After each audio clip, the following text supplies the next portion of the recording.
In the last couple of lectures, we learned about host binding and host listener, and we learned how and when to use them in a directive. Now, before we proceed further in this course, I want to explain the difference between property binding in components and host binding in directives. In the same way, I also want to explain the difference between event binding in components and host listener in directives. So let's try to understand these differences with an example. For that, here I have created a brand new Angular project, and in this project I have created one component. So apart from this app component, we have one more component called demo component. And if I go to the HTML file of this demo component, there we have an input element and one button element. And if I go to the TypeScript class of this demo component, there inside the class we don't have anything. And if you notice, the selector of that demo component is app demo. And we are using this selector in the app component. So if I go to app component.html, there inside a div, we are calling this demo component. So if I go to the web page, it looks something like this. So we saw that in the demo component, we have one input element and one button. So that has been rendered here. And this input element and this button has been rendered inside this div. Now here I have also created a directive. So you will notice that we have this custom directives folder, and in there we have one simple directive called sample directive. And in this directive also you will notice that we have a class, this sample directive class, and it has a selector called app sample. Now I'm not using this directive anywhere. Now let's try to understand the difference between property binding in component and host binding in directive. So what I will do is, for now I will close this sample directive class, and let's go to demo component.ts file, and there we have our demo component class. In there I will simply create a property. I'll call it maybe text value. It is going to be of type string, and to this I'm going to assign some value. Let's say hello world. All right, now what I want is, I want to bind this text value property to the value property of this input element. So we know that in the DOM, this input element will have a value property. So I want to bind that value property. So basically here we want to bind a property of the DOM object. For that, we need to wrap that property within square brackets, because here we are doing property binding. And we want to bind this value property with the text value property of demo component. So I'll copy this text value property here, and we will assign it to this value property of input object. If you save the changes, if we go to the web page, you will notice that in the text box that hello world is being rendered. So basically the value property of this text box is set to hello world. That's why in the text box we can see this hello world. Now let's go back again, and let me go to sample directive. So let's open this sample directive folder. In there also I'm going to create a property. I will simply call this property maybe input value. It is also going to be of type string, and initially I want to assign it with some value. Let's say hi there. And now what I want is, inside this input element, instead of displaying the value stored in this text value property of demo component, now what I want is, I want to bind this value property with this input value property of this sample directive.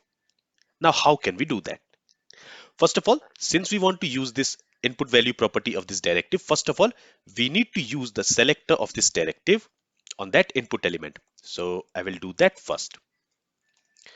Now let's try to bind this input value property of that directive to this value property of this input element. So let me go ahead and let me assign it here. And here you will notice that we have an error. And what does this error says? The error says property input value does not exist on type demo component. So basically, Angular is trying to look for this input value property inside this demo component. It is not trying to look for this input value property inside this sample directive. But we have a requirement where we want to bind this value property with the input value property of this sample directive. We cannot achieve it using property binding like this. And that's why we have host binding decorator. So instead of binding it here, what we can do is, in the directive, we can decorate this input value with host binding decorator. And in order to use this host binding, we also need to import it from angular/co. And there we need to specify with which property of the input element do we want to bind it. Here we want to bind it with the value property of this host element. So this input element here is the host element, because on this input element we are using the sample directive. So this is the host element, and with the value property of this host element we want to bind the value stored in this input value property. So now if I save the changes and if we go to the web page, now in the web page you will notice that hi there is rendered inside this input element. So for property binding in case of component, we can bind the property by using square brackets, specifying the property name, and then to this we can specify any TypeScript expression inside these double quotes.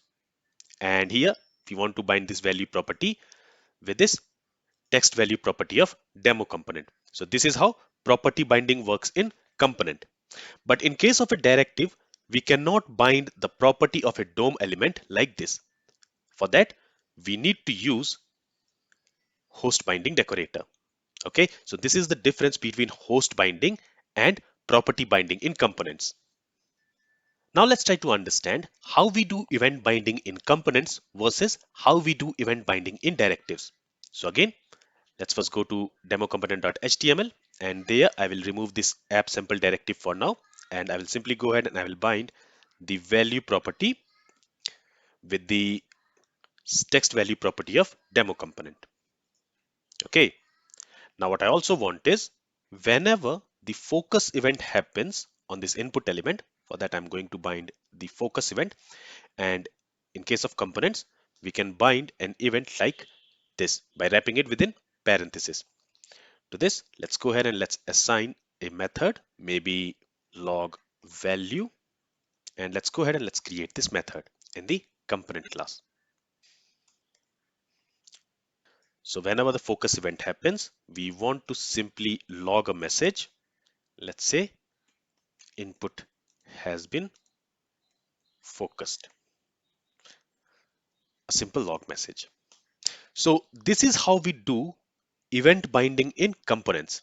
What we do is we bind the event name within parentheses like this, and to that we can assign any TypeScript expression. Here we are basically assigning a method from the component class to this focus event. So whenever the focus event will happen, this method will be called, and inside this method we are simply logging a message in the console. So if I save the changes, let's go to the web page. Let me open developer console here. Let me clear everything. And when the focus event happens here, you can see that this message input has been focused has been logged here.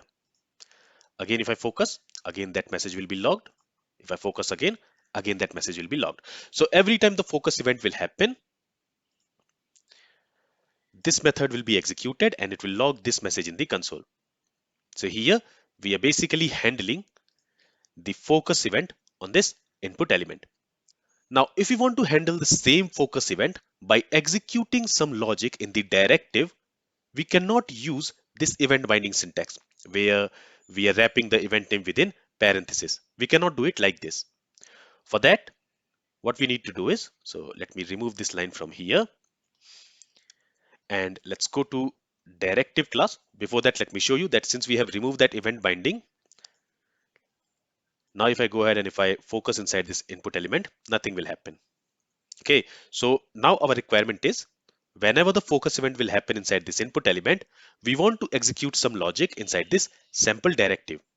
For that, first of all, we need to use the selector of this directive on that input element so that we can execute logics from that directive.